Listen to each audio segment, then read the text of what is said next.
Assalamualaikum warahmatullahi wabarakatuh. Halo teman-teman semua, perkenalkan nama saya Nabila Harzati dengan NIM J3A118186, kelas D Praktikum 1. Pada kesempatan kali ini saya akan menjelaskan sejarah dan perkembangan editing dari tahun 1800 hingga saat ini. Tapi sebelum menjelaskan sejarah editing, saya akan memaparkan pengertian dari editing.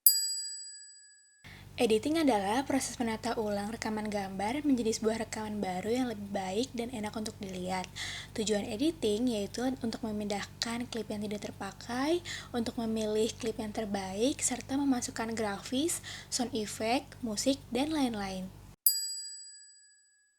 Sejarah awal mulai editing berawal dari pemutaran film bisu milik Lumiere Frères atau biasa dikenal dengan sebutan Lumiere bersaudara.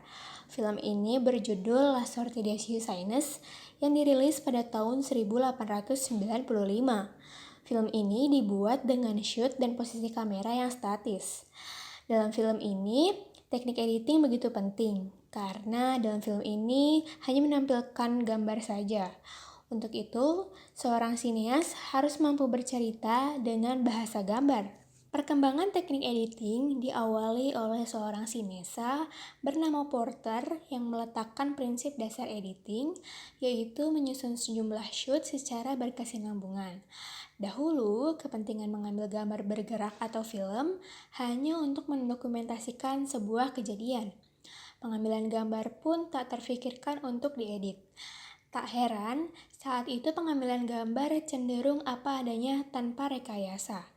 Dan gambar dibiarkan utuh dari awal hingga akhir dengan teknik kamera statis.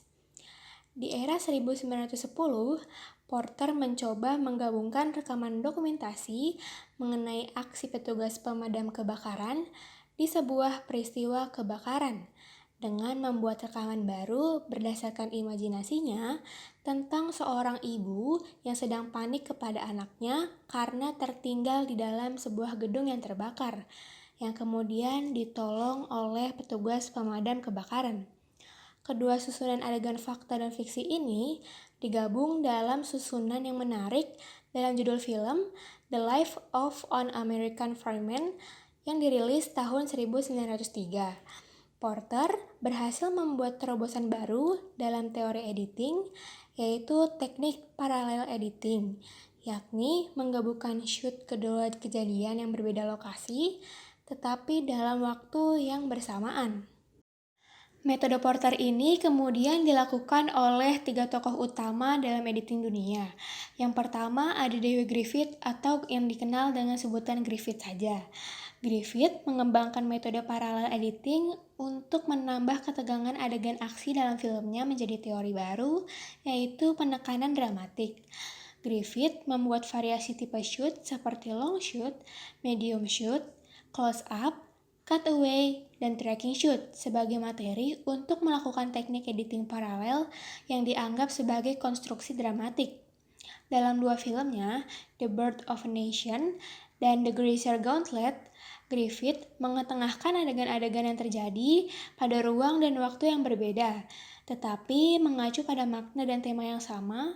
Griffith melakukannya dengan menciptakan teknik cross-cutting.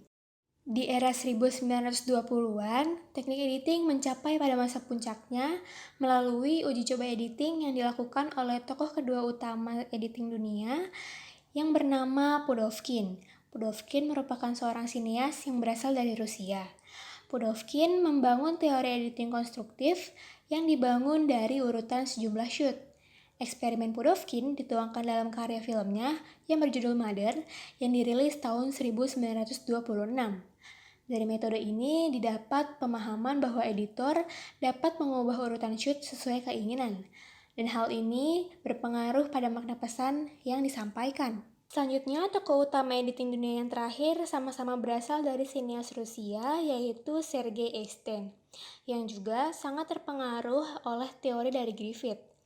Dari gabungan teori Griffith, Eisenstein membangun teori editing dengan membaginya ke dalam 5 komponen, yaitu metric montage, rhythmic montage, tonal montage, overtonal montage, dan intellectual montage. Semua teorinya ini tertuang dalam karya filmnya yang berjudul Strike pada tahun 1925.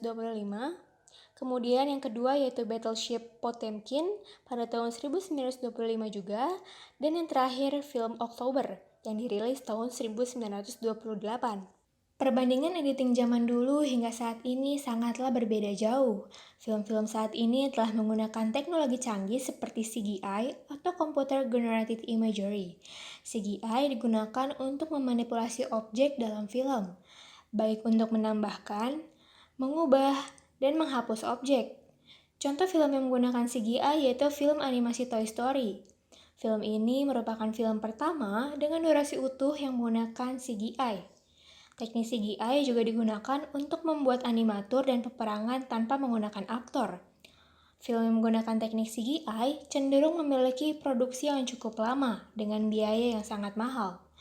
Contoh-contoh film yang menggunakan teknik CGI lainnya yaitu film Avengers, film Star Wars, dan film Spider-Man. Nah, sekian pembahasan tentang sejarah dan perkembangan editing dari tahun 1800 hingga saat ini. Semoga video ini bermanfaat. Mohon maaf bila ada salah-salah kata. Wassalamualaikum warahmatullahi wabarakatuh.